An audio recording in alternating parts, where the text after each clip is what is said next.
रणवीर अलाहाबादिया. ठीक आहे, त्याची कॉन्ट्रोवर्सी झाली आणि त्याला खूप बॅकलॅश मिळाला आणि जे झालं ते झालं. त्याने पण ते स्टेटमेंट नको करायला हवं होतं. पण माझं तर असं मत आहे की ठीक आहे, तो बोलताना बोलून गेला.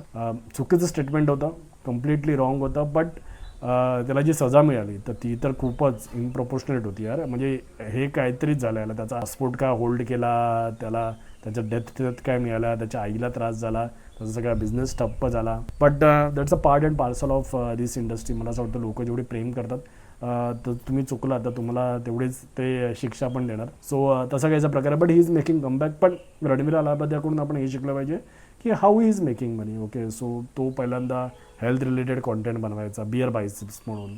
ओके, सो नंतर त्याने ब्लॉग वगैरे पण बनवला आणि नंतर तो पॉडकास्टमध्ये आला.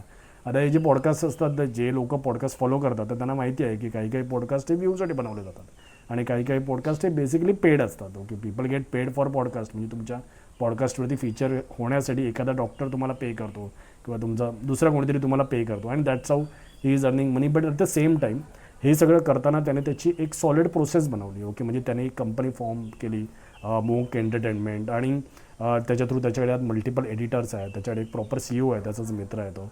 आणि ही सगळी त्यांनी सिस्टीम क्रिएट केली आणि त्याने सुरुवातीला काय केलं तर त्याने आपल्यासारखेच वेगवेगळे कॉन्टेंट क्रिएटर पकडले आणि त्यांना तो ब्रँडबरोबर कनेक्ट करून द्यायला लागला. ओके, कारण he is a big YouTuber, big content creator.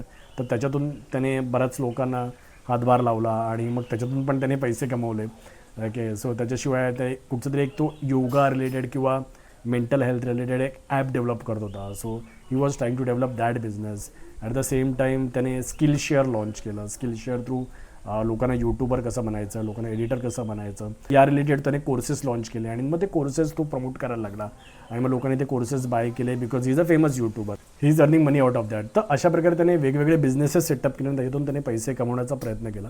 So overall जर तुम्हाला लक्षात आलं असेल की जर तुम्हाला या बिझनेसमध्ये सस्टेन करायचं असेल, ओके, तर तुम्हाला बघा, तुम्ही ॲज अ कॉन्टेंट क्रिएटर म्हणून जर्नी स्टार्ट केली तर तुम्हाला तुमचे जे बिझनेसेस आहेत तर त्याच्यावरती तुम्हाला फोकस करणं आवश्यक आहे. संपूर्ण व्हिडिओ पाहण्यासाठी प्रगत लोके टॉक्सच्या यूट्यूब चॅनलला व्हिजिट करा.